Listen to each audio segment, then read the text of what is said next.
Бүгін қайтадан мен осы Аскол өзенінен өтіп бара жатырмын.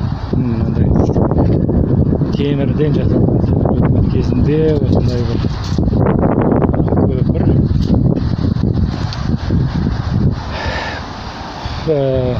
Және осы қайық станциясы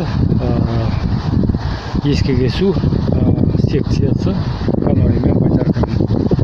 Міне бүгін өзен осындай кішкене жел тұрып тұр, бірақ аса қатты толқын жоқ. Жағы ағаш болғаннан кейін әрине міне осындай өзен. Мен осыны анау ортаңғы үйден 10-ші ма 12-ші этаж ба сол жақтан қабатынан түсіргем суретін. Осы өзеннің енді өзім таза ауасын жұтып тамсанып, мына жерде үйректер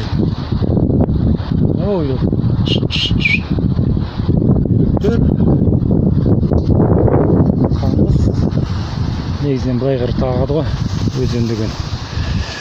Міне осындай бір керемет жерде анау жасыл